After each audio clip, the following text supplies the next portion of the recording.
आम आदमी पार्टी के राष्ट्रीय संयोजक अरविंद केजरीवाल ने कहा कि अभी कुछ दिन पहले दो लड़के मनीष और हिमांशु रात में जागरण के बाद घर पहुंचे ही थे कि अचानक 7-8 लड़कों ने उन पर हमला कर दिया। हमले में मनीष की मृत्यु हो गई और हिमांशु बच गया। घटना में चश्मदीद गवाह हिमांशु का बयान अभी तक नहीं लिया गया है। एफआईआर में झूठा बयान लिखा हुआ है। इससे साफ जाहिर है कि पुलिस आरोपियों को बचाने का काम कर रही है। मैं अमित शाह जी से पूछना चाहता हूं कि अगर उनसे दिल्ली की कानून व्यवस्था नहीं संभल रही है, अगर उनको केवल देश भर में घूमकर राजनीति करनी है, तो वे इस्तीफा दे दें। भाजपा वालों से अगर नहीं संभल रहा है तो दिल्ली की कानून व्यवस्था छोड़ दें। हम लोग यहाँ पे शालीमार बाग की झुग्गी के इलाके में खड़े हुए हैं। अभी कुछ दिन पहले यहाँ पे बहुत दिल दहलाने वाली वारदात हुई। रात को 3 बजे के करीब इस झुग्गी बस्ती के 2 लड़के हिमांशु और मनीष, वो जागरण के बाद अपने घर लौट रहे थे। वो अपने घर पहुंचे ही थे, घर की गेट के बाहर, कि अचानक 7-8 लड़कों ने उनके ऊपर हमला किया।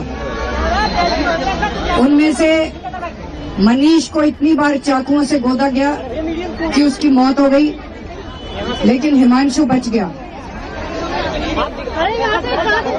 मुझे बताया गया कि मनीष भी काफी समय तक मनीष की सांसें चल रही थी।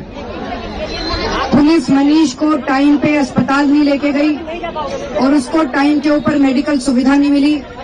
अगर समय पे मेडिकल सुविधा मिल गई होती तो आज मनीष की मौत नहीं होती।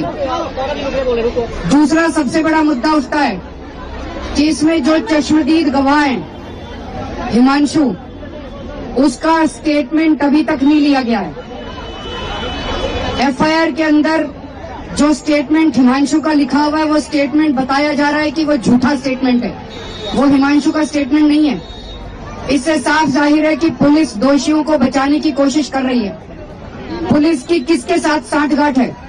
क्या ऊपर से आदेश आ रहे हैं?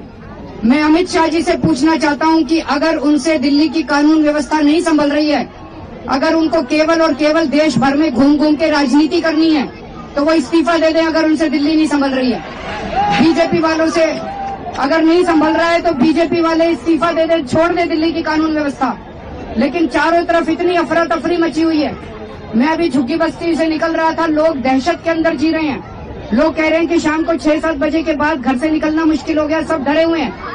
पुलिस प्रोटेक्शन देने की बजाय दोषियों को धमकी दे रही है खुलेआम। पुलिस अगर कोई मुंह खोलेगा तो उसको बख्शा नहीं जाएगा। लोग अपनी अपराधियों ने आके जिन लोगों ने ये वारदात की, वो खुलेआम घूम रहे हैं और खुलेआम धमकियां देते फिर रहे हैं कि अगर आपने कुछ बोला तो आपको छोड़ेंगे नहीं। ये क्या बना रखा है अमित शाह जी ने पूरी दिल्ली को? दिल्ली वाले इसको बिल्कुल बर्दाश्त नहीं करेंगे। हम पूरी दिल्ली के लोगों को इकट्ठा करेंगे।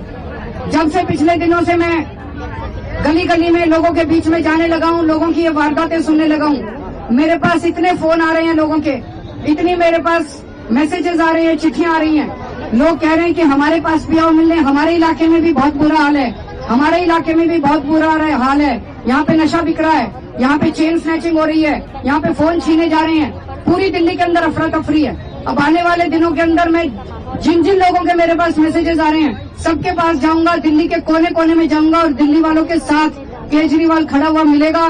मैं आपके साथ हूँ, दिल्ली के लोगों के साथ हूँ। इनको हम फोर्स करेंगे, अमित शाह को और बीजेपी को, कि दिल्ली को सुरक्षा प्रदान करे और हर व्यक्ति को अच्छी सुरक्षा मिले।